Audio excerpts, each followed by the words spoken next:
नमस्कार मित्रों, आप सभी लोगों का अपना लक्ष्य चैनल में स्वागत है। मित्रों, आज जो है हम लोग एजुकेशन साइकोलॉजी जो है पढ़ने जा रहे हैं और इसकी जो है ये संपूर्ण इसको ख़त्म करेंगे और ख़त्म करने के बाद इसका रिवीजन करेंगे। इसके बाद मॉक टेस्ट इसका देंगे।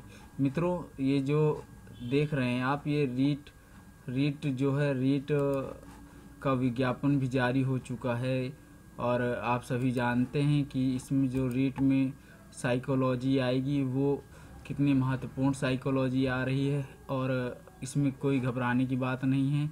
ये हम आपको 30 में से 30 मार्क्स दिलाने का दावा करते हैं और ये जो पेपर है आपको देखने को जितना हम पढ़ाएंगे उसी से आपको सारे पेपर का सल्यूशन भी देंगे। तो चलिए मित्रों, शुरू करते हैं 30 नंबर की साइको।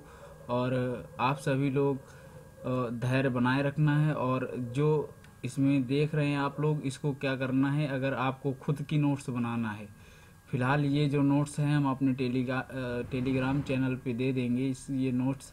और इसके बाद अगर आपको खुद की बनानी है तो आप खुद से भी बनाते चलें, वो आपके लिए बेटर होगा। तो चलिए मित्रों, शुरू करते हैं शिक्षा मनोविज्ञान। और यह जो होगा ये 0 से लेके हीरो तक, अर्थात इसको जो अगर आपको आज तक आपने कभी मनोविज्ञान पढ़ी भी नहीं है तो भी कोई दिक्कत की बात नहीं है। आज से आप शुरू करिएगा कि आपको नीचे से उठा के 30 अर्थात 1 नंबर से उठा के 30 नंबर तक आपको ले चलेंगे। चलिए मित्रों, चलते हैं फिर। देखिए, शिक्षा मनोविज्ञान पढ़ने जा रहे हैं। शिक्षा मनोविज्ञान, तो सबसे पहली बात आती है एजुकेशनल साइकोलॉजी में मनोविज्ञान की। तो मित्रों, जो मनोविज्ञान है, तो मनोविज्ञान इसमें कैसे क्वेश्चन पूछता है कि यह कहाँ से लिया गया है। तो जो मनोविज्ञान शब्द की उत्पत्ति हुई है वह मित्रों दर्शन शास्त्र से हुई है।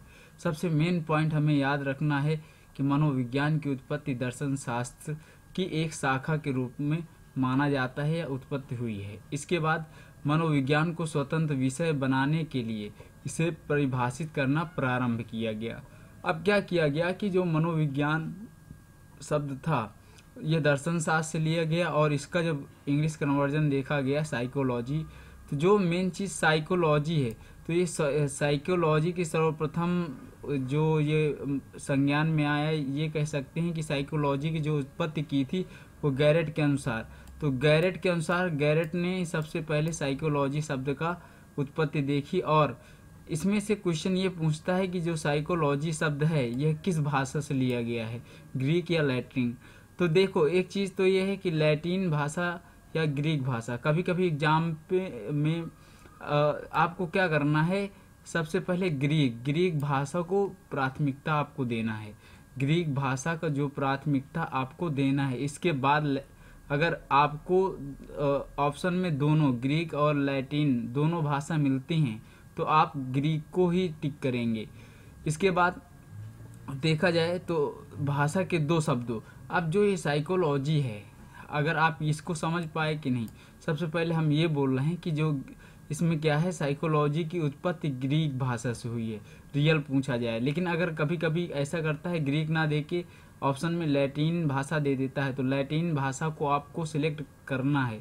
अगर सबसे पहले अगर ग्रीक दे रखा है तो ग्रीक के सिवा आप किसी को भी सिलेक्ट नहीं करेंगे।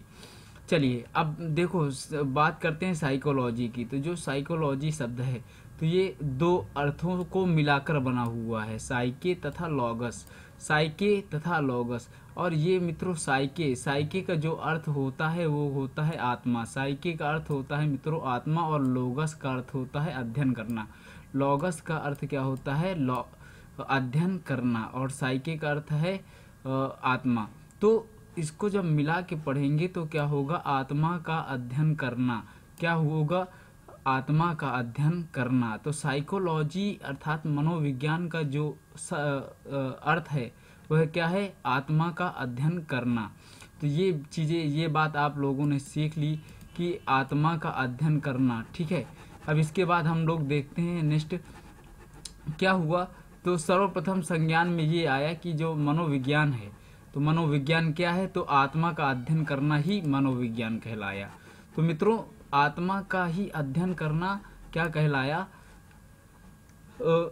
मनोविज्ञान कहलाया। अब इनको कौन कौन ले रहा है। अब आत्मा शब्द को आधार मानकर 16वीं शताब्दी में सर्वप्रथम प्लेटो, अरस्तु और डेकार्ते, ये तीन मनोवैज्ञानिकों के नाम आपको याद करने होंगे। कौन कौन से, प्लेटो, अरस्तु और डेकार्ते। तो जो प्लेटो, अरस्तु और डेकार्ते थे, इनके द्वारा मनोविज्ञान को आत्मा का विज्ञान माना गया। तो आत्मा शब्द का आधार जो माना गया वो 16वीं शताब्दी। एक चीज़ ये क्वेश्चन पूछता है कि जो आत्मा शब्द का आधार माना गया वह क्या माना गया, तो इसका जो आधार माना गया था वो 16वीं शताब्दी में माना गया था। आप ये जरूर याद रखना कि आत्मा का अध्ययन कब माना गया, तो ये 16वीं शताब्दी। इसके बाद 17वां शताब्दी आती है और इसके बाद 19वीं और 20वीं। तो वो आगे हम अभी नेक्स्ट चलेंगे। तो इतना याद रखना है, आत्मा शब्द का जो आधार कब हुआ, तो वो 16वीं शताब्दी में। और कौन, तीन ऐसे वैज्ञानिक थे, प्लेटो, अरस्तु और डेकार्ते। तो आत्मा शब्द मतलब आत्मा का विज्ञान तीन वैज्ञानिकों ने माना, प्लेटो, अरस्तु और डेकार्ते। इसके बाद आत्मा शब्द की स्पष्ट व्याख्या नहीं होने के कारण 16वीं शताब्दी के अंत में यह परिभाषा क्या कर दी गई, अमान्य कर दी गई। तो जब आत्मा का कोई आकार, कोई रूप न होने के कारण क्या हुआ, इसकी आलोचना की गई और इसे वैज्ञानिकों द्वारा क्या कर दिया गया मित्रों, इसको जो है अमान्य कर दिया गया। अब जब अमान्य कर दिया गया तो इसके बाद फिर 7वीं शताब्दी में क्या हुआ, 17वीं शताब्दी में इटली के मनोवैज्ञानिक जो हैं, इटली के बहुत अच्छे जाने माने वैज्ञानिक पोम्पोलॉजी और इनके एक सहयोगी थे थास्ड रीड। तो इन्होंने क्या किया, आत्मा का विज्ञान ना मानकर मनोविज्ञान को मन या मस्तिष्क का विज्ञान मान लिया। 7वीं शताब्दी में मनोविज्ञान को क्या कहा जाने लगा, मन या मस्तिष्क का विज्ञान। अब जब 16वीं शताब्दी में आत्मा का विज्ञान था और इसको जब नकार दिया गया, इसके बाद 17वीं शताब्दी आई। तो 17वीं शताब्दी में आत्मा का विज्ञान की जगह मन का विज्ञान नाम दे दिया गया। अब क्या हुआ, मन में भी यही परंपरा हुई। एक समय आया, इसको भी क्या कर दिया गया, अमान्य कर दिया गया। क्यों, बाद में यह परिभाषा भी अपूर्ण अर्थ होने के कारण अब जहां आत्मा थी वही मन, उसी तरह इसकी भी आलोचना हो गई और यह क्या हो गई, 18वीं शताब्दी में अमान्य हो गई। इसके बाद 19वीं शताब्दी जब आई तो 19वीं शताब्दी में क्या हुआ, विलियम वुंट ने जो है इसके जो वैज्ञानिक है, इसको बहुत ही अच्छे से याद करिएगा आप लोग सभी लोग, विलियम वुंट, विलियम जेम्स और विलियम जेम्स सली। तो ये जो हैं तीन वैज्ञानिक, और इसके बाद टिंचनर हैं और वाइप्स आदि, मतलब इसमें काफ़ी लोग थे। लेकिन आपको ये क्या याद करना है, वुंट, जेम्स सली और टिंचनर, तीन लोगों को बहुत अच्छे से याद रखना है, विलियम वुंट को और जेम्स सली को और इसके बाद टिंचनर को। तो ये जो तीन वैज्ञानिक हैं, इन्होंने क्या किया, मन को विभाजित कर दिया और बोल दिया कि मनोविज्ञान जो है, मनोविज्ञान किसका है, चेतना का विज्ञान माना जाना। अब 19वीं शताब्दी से मन को चेतना के विज्ञान के रूप में जाने लगा। अब देखिए मन क्या हुआ, आगे यही चीज जो मन है पोम्पोलॉजी के द्वारा आगे फ्रायड ने इनको तीन भागों में बांट दिया था, चेतन, अर्धचेतन और अचेतन। तो ये तीन माध्यम से बांट दिया गया। लेकिन 19वीं शताब्दी में विलियम जेम्स और सली और टिंचनर, ये तीन ऐसे वैज्ञानिक थे जिन्होंने मनोविज्ञान को चेतना का विज्ञान माना। सबसे पहले आत्मा का विज्ञान माना गया, इसके बाद मन का विज्ञान माना गया 17वीं शताब्दी में, और 19वीं शताब्दी में इसे चेतना का विज्ञान माने जाने लगा। इसके बाद यह परिभाषा भी अपूर्ण होने के कारण इसे भी क्या कर दिया गया दोस्तों, अपूर्ण कर दिया गया। अब जब इसको भी अपूर्ण कर दिया गया तो फिर क्या माना गया, इसके बाद क्या हुआ कि विलियम वुंट ने जर्मनी के लिप्चिंग शहर में, जो आज आज जो लिपचिंग शहर में कार्ल मार्क्स विश्वविद्यालय जो है, कार्ल मार्क्स विश्वविद्यालय 1879 को प्रथम मनोवैज्ञानिक प्रयोगशाला में भारत में 1915 कलकत्ता में सेनगुप्त द्वारा स्थापित की गई। अब देखिए मित्रों क्या हुआ, विलियम वुंट ने जर्मनी के एक लिपचिंग शहर में कार्ल मार्क्स विश्वविद्यालय, जो कार्ल मार्क्स विश्वविद्यालय है, उन्होंने सर्वप्रथम 1879 को प्रयोगशाला में, मनोवैज्ञानिक प्रयोगशाला में इन्होंने प्रयोग किया। जो प्रयोग करने के बाद इन्होंने यह जाना कि जो मनोविज्ञान है वह व्यवहार का विज्ञान है। किसका विज्ञान है दोस्तों? व्यवहार का विज्ञान है। और इसमें क्वेश्चन कैसे बनता है ये चीज़ आपको देखनी पड़ेगी। तो देखिए जो प्रथम मनोवैज्ञानिक प्रयोगशाला थी वो कहाँ थी? लिपचिंग शहर, जर्मनी के लिपचिंग शहर में। इसको आपको याद रखना है, जर्मनी के लिपचिंग शहर में। अगर यही बात पूछ लेता है कि भारत में, तो मित्रों अगर भारत की बात कर दे तो ये भारत में कब हुआ? भारत में हुआ 1915 में, कलकत्ता में। कहाँ पे? कलकत्ता में सेनगुप्त द्वारा, कलकत्ता में सेनगुप्त द्वारा एक प्रथम मनोवैज्ञानिक प्रयोगशाला स्थापित की गई। और सब विश्व की अगर पूछ लेता है तो विलियम वुंट ने जर्मनी के लिपचिंग शहर में, कार्ल मार्क्स विश्वविद्यालय 1879। तो ये आपको याद रखना हो। एक 1915 अगर भारत की बात करता है तो 1915, और अगर विश्व की बात करेगा जर्मनी के लिपचिंग शहर की तो 1879 में। तो ये मित्रों रही बात। अब इसके बाद क्या हुआ कि अब पहले तो आत्मा का, फिर मन का, फिर चेतना का, अब किसका माने जाने लगा? अब इसे व्यवहार का विज्ञान माने जाना लगा। अर्थात हम ये प्रयोगात्मक मनोविज्ञान का जनक। अब जब सबसे पहले विलियम वुंट ने क्या किया, इसमें प्रथम मनोवैज्ञानिक प्रयोगशाला की स्थापना की, तो इसलिए उनको क्या कहा जाने लगा? प्रयोगात्मक मनोविज्ञान का जनक बोले जाने लगा। तो इस तरह करके इसके बाद फिर क्या हुआ दोस्तों? इसमें विलियम मैकडूगल जी जो हैं, ये मूल प्रवृत्ति के जनक माने जाते हैं, आधुनिक मूल प्रवृत्ति के जनक माने जाते हैं। तो इन्होंने अपनी पुस्तक कौन सी? आउटलाइन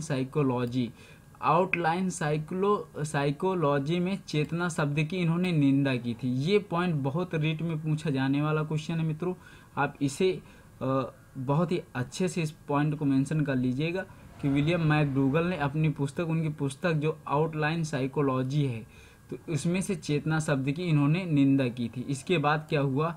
20वीं शताब्दी में मनोविज्ञान को व्यवहार का विज्ञान माना जाने लगा। और व्यवहार मनोविज्ञान के जनक कौन है? विलियम वुंट हैं। ये चीज़ आपको याद रखनी है। व्यवहार का विज्ञान, अब इसी में वुडवर्थ ने, इसमें से कुछ परिभाषाएं हैं। वुडवर्थ ने जैसे वुडवर्थ ने बोला कि मनोविज्ञान पहले आत्मा का अध्ययन करता है, इसके बाद मन का अध्ययन करता है, फिर चेतना का अध्ययन करता है, इसके बाद वह अब व्यवहार के विज्ञान को अपनाता है। तो ये परिभाषा जो हो जाती है विलियम वुडवर्थ की हो जाती है मित्रों। तो चलिए इतनी बात आप लोगों को अच्छे से समझ आई होगी हमारी समझ से, इसमें से कोई आपको प्रॉब्लम नहीं हुई होगी। थोड़ा सा स्पीड की प्रॉब्लम हो रही होगी कि अभी थोड़ा सा देखिए, ये मनोविज्ञान ही जो अच्छे से समझना है, और हो सके इसमें से एक भी पॉइंट हम लोग मिस नहीं करेंगे, इसको पढ़ते जाना है और अच्छे से पढ़ना है। तो इसके बाद अब कुछ कथन हम देख लेते हैं, जैसे वॉटसन का कथन है। अब वॉटसन जी ने क्या कहा था, ये बहुत ही, और स्किनर ने क्या बोल रखा है? स्किनर ने बोल रखा है मनोविज्ञान व्यवहार व अनुभव का विज्ञान है। इसके बाद वॉटसन जी ने क्या बोला है? मनोविज्ञान व्यवहार का शुद्ध, निश्चित, सकारात्मक, धनात्मक विज्ञान है। इसके बाद क्रो ने बोल रखा है मनोविज्ञान मानव व्यवहार और मानव संबंधों का अध्ययन है। इसके बाद मन के अनुसार देख लेते हैं, आधुनिक मनोविज्ञान का संबंध व्यवहार की वैज्ञानिक खोज है। इसके बाद मित्रों स्किनर के द्वारा क्या बोला गया है?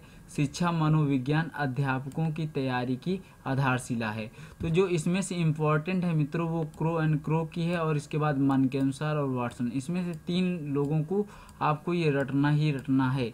और रटना क्या है? समझना है कि जैसे मन में क्या होता है? व्यवहार संबंध, व्यवहार का संबंध जो होता है मन के अनुसार होता है। आपका मन है तो अच्छे से व्यवहार करेंगे, नहीं मन है तो व्यवहार आप अच्छे से नहीं करेंगे। तो इसके बाद क्रो एंड क्रो, ये एक इनमें से क्रो एंड क्रो ये दो लोग हैं, एक पत्नी है इनकी। और मनोविज्ञान मानव व्यवहार और मानव, इसमें देखिए क्रो एंड क्रो आए हुए हैं, इनमें से मानव और मानव दो बार दिया है, एक मानव व्यवहार और दूसरे मानव संबंध। ठीक है, तो इस तरह करके आप रिलेट करके इसको याद करेंगे। इसके बाद वॉटसन जी ने तो एक, ये आप जानते हैं वॉटसन क्या है कि साहब वॉटसन अर्थात मनोविज्ञान व्यवहार का शुद्ध, निश्चित और सकारात्मक धनात्मक विज्ञान है। तो इस वीडियो में इतना ही रखेंगे और नेक्स्ट वीडियो में देख लेते हैं हम लोग पढ़ेंगे क्या क्या।